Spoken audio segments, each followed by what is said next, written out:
اور اس سے اور گلڑیا اس پر ڈال کر ایک ممبر تیار کیا گیا جس پر چڑھ کر ہمارے پیارے نبی خطبہ دیں گے، جو آپ کا آخری خطبہ ہے۔ اس کے بعد کبھی آپ نے خطاب نہیں کیا ہے۔ اس آخری خطبے میں آپ نے یہ خطبہ ہوا کیوں ہے؟ کیونکہ یہ آیت نازل ہونے کے بعد کہ کوئی چیز رہ نہ جائے، تو جو اصل چیز پہنچانی ہے اگر یہ چیز نہیں پہنچی تو گویا آپ نے کوئی بات اللہ کی پہنچائی ہی نہیں ہے۔ جبکہ 23 سال تک ہمارے پیارے نبی بات پہنچاتے چلے جا رہے ہیں، اس کے بعد بھی اللہ کہہ رہا ہے کہ اگر یہ بات نہیں پہنچی تو اس کا مطلب ہے کہ آپ نے بات پہنچائی ہی نہیں۔ اب ممبر لگ گیا، پھر آپ ممبر پہ کھڑے ہوئے اور صحابہ کو جمع کیا گیا، اور وہاں پہ پھر سرکار نے پوچھا کہ کیا میں نے تمام احکامات تم تک نہیں پہنچائے ہیں؟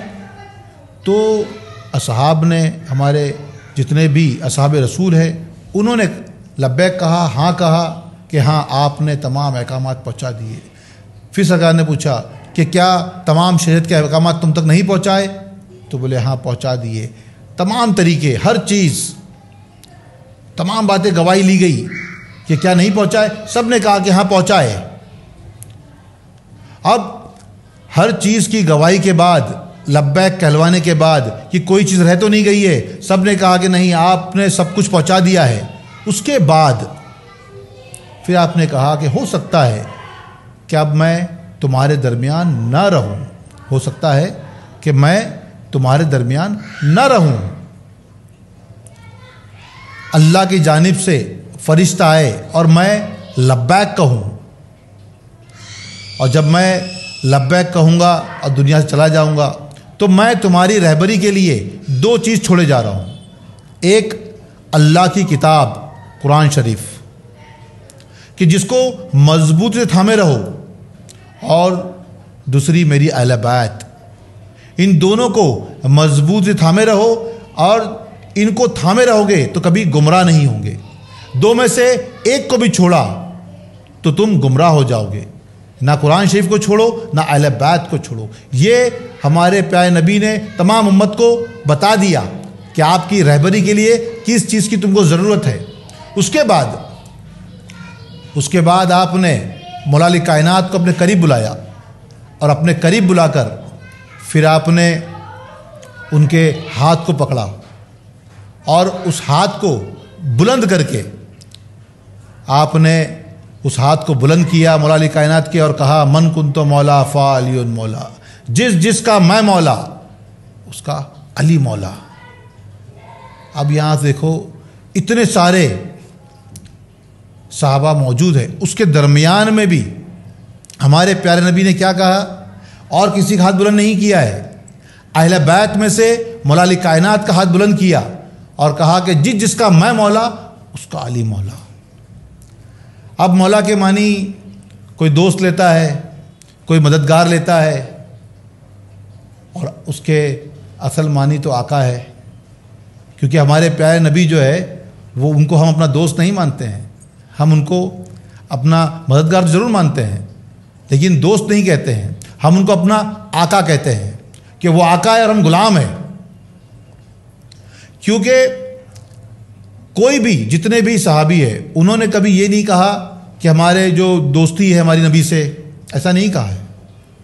انہوں نے تو ان کو رسول ہی کہا ہے، بھلے ہی وہ کوئی چچا ہو، کوئی بھتیجا ہو، کوئی بھائی ہو، سب کے سب نے ان کو رسول ہی کہا ہے کہ کون ہے یہ؟ تو یہ رسول اللہ ہے۔ یہاں تک کہ حضرت عائشہ صدیقہ رضی اللہ عنہا نے بھی جب بھی کوئی روایت ان سے کہی گئی ہے تو کیا کہا گیا ہے کہ انہوں نے یہ نہیں کہا کہ میرے شوہر نے کہا، انہوں نے کہا رسول اللہ نے کہا، کیونکہ انہوں نے اپنے ریلیشن کو، جو پرسنل ریلیشن کو الگ رکھا ہے، اور جو دین کا ریلیشن ہے یعنی نبی مانتے ہیں، تو انہوں نے کبھی ان کو اپنا چچا یا بھائی یا بھتیجا نہیں کہا ہے۔ تو یہاں رشتہ تو کون سا ہے؟ آقا اور غلام کا ہی ہے۔ وہ رسول ہے، وہ نبی ہے، اور ہم ان کی امت ہے، یہی رشتہ ہے ہمارا ان سے۔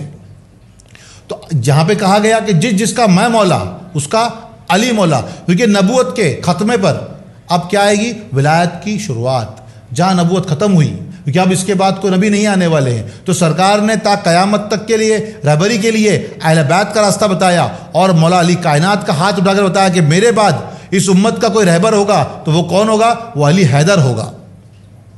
اور وہ ہاتھ اٹھا کر کہا گیا کہ جس کا میں مولا ہوں اس کا علی مولا ہے، تو یہاں پر کوئی یہ نہ سمجھے کہ دوست کہا جا رہا ہے، یہاں سمجھو کہ وہی جو ہم نبی کو مانتے ہیں، جو نبی کا درجہ دیتے ہیں، وہی ہے. کیونکہ مولا علی کائنات کا مقام جو سرکار نے بتایا ہے کہ اے علی تم سے میری نسبت وہی ہے جو موسیٰ کو ہارون سے ہے. اب آپ یہ کہیں گے کہ موسیٰ علیہ السلام اور ہارون علیہ السلام کی مثال کیوں دی گئی؟ سرکار نے جب مولا علی کائنات سے نسبت جوڑی ہے تو یہ نہیں کہا کہ بھائی ہے، موسیٰ اور ہارون کی مثال دی. کیوں؟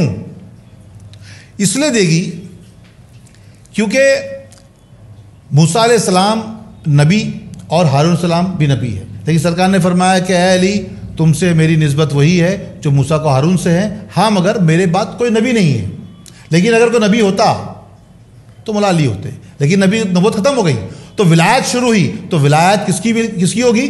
وہ مولا علی کائنات کی. کیسے ہے وہ سمجھو.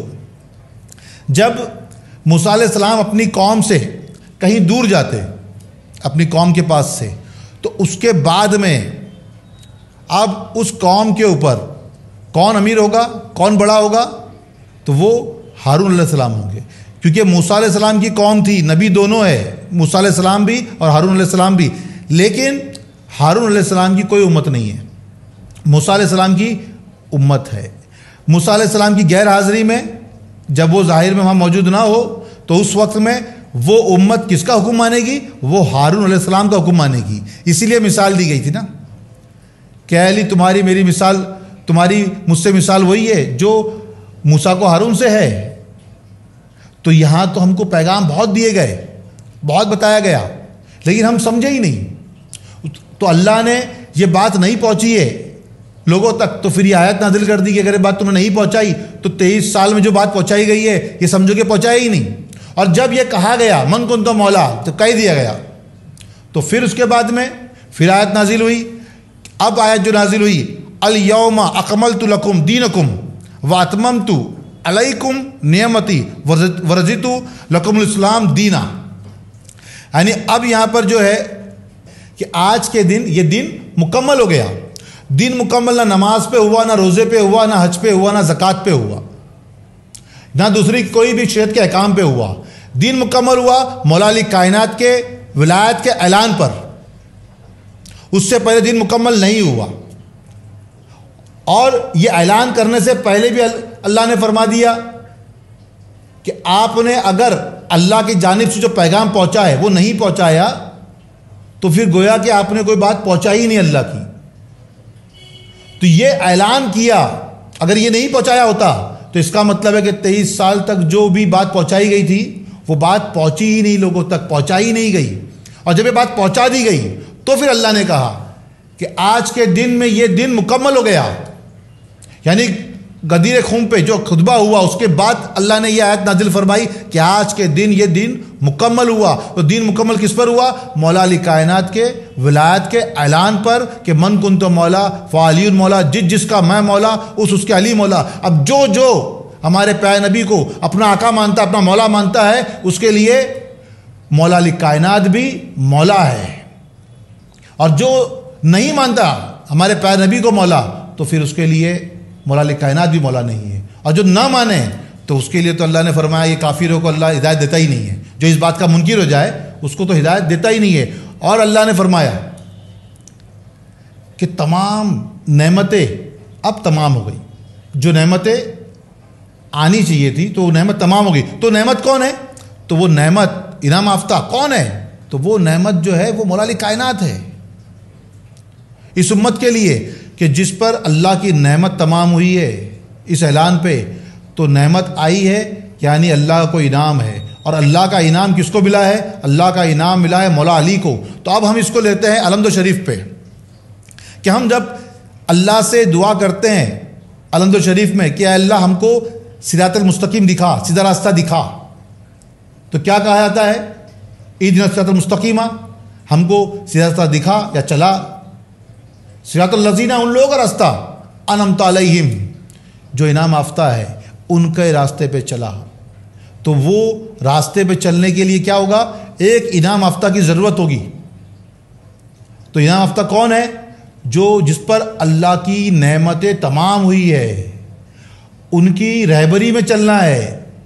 ہم ہر روز ہر رکعت میں الحمد شریف پڑھ کے اللہ سے دعا مانگ رہے ہیں، لیکن جو ہمارے اللہ اس کے رسول نے بتا دیا ہے کہ دیکھ اس پر میری نعمت تمام ہوئی ہے، جب ان کا اعلان ہو گیا، ان کی ولایت کا اعلان ہو گیا تو پھر وہاں نعمت تمام ہو گئی ہے۔ اور یہ جن پر نعمت اللہ کی ہوئی ہے وہ اللہ کا انعام ان پہ ہوا ہے، وہ انعام یافتہ ہے، تو اس انعام یافتہ کی پیروی کرنے میں کیا دقت ہے؟ جب ہم مانگ رہے اللہ سے اور اللہ نے تو ہم کو بتا دیا، دے دیا، پھر بھی ہم اس کو لینے کو تیار نہیں ہیں، ماننے کو تیار نہیں ہیں۔ تو جس نے مولا علی کائنات کی اس اعلان کو، جو اعلان ہوا ان کے لیے، اس کو مان لیا تو وہ راہ راست پر ہے، اور جو اس اعلان کو نہیں مانتا ہے تو اللہ نے تو کہا ہے کہ جو اس کا منکر ہے، جس نے اس کا انکار کیا، جو کافر ہے، کافر کے معنی انکار کرنے والا ہی ہوتا ہے، جو انکار کیا جس نے مولا علی کائنات کی ولایت کا، تو اللہ تو کافروں کو ہدایت دیتا ہی نہیں ہے، اللہ نے صاف فرمایا۔ تو اب میں اپنی بات کہیں پہ ختم کرتا ہوں اس امید پر کہ آپ اس بیان کو سنیں گے، سمجھیں گے کہ اللہ اس کے رسول کے پیغام کو سمجھیں گے کہ راہ راست پہ رہنے کے لیے تا قیامت تک کے لیے ہماری رہبری کے لیے کیا رکھا ہوا ہے، کیونکہ صوفیہ کرام تو مولا علی کائنات کو اپنا رہبر مانتے ہی ہے اور وہ ولایت تسلیم کرتے ہی ہے، اور یہاں پہ جس نے تمام امت مسلمہ کو ایک جگہ ہونا چاہیے اور مولا علی کائنات کی ولایت کو، اللہ اس کے رسول کے حکم کو ماننا چاہیے، اور جنہوں نے نہیں مانا ہے تو وہ تو پھر کافر ہے، کیونکہ انہوں نے تو اللہ کے حکم کا انکار کر دیا ہے، اور جو کافر ہو چکے ہیں تو اس سے اسلام کا کوئی لینا نہیں ہے۔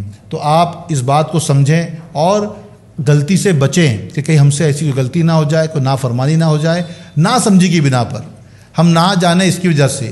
تو اس آیت کو جو قرآن کے حوالے دیے گئے، اس آیتوں کو پڑھیں اور آپ بھی اس کے ترجمے کو پڑھ کر سمجھیں کہ واقعی میں جو بات کہی گئی ہے وہ صحیح ہے یا نہیں ہے، وہ اعلان ہوا ہے یا نہیں ہوا ہے۔ کیونکہ میں نے جو حدیث کوٹ کی ہے وہ مشکات شریف کی ہے، اور قرآن کی آیت سورہ مائدہ سے لی میں نے، اس کا ریفرنس بھی جو ویڈیو میں ڈال دوں گا تاکہ آپ کو یہ تمام حوالے بھی مل جائے۔ تو میں اپنی بات کو یہیں پہ ختم کرتا ہوں۔ واخر العالمین برحمتک یا ارحم الراحمین۔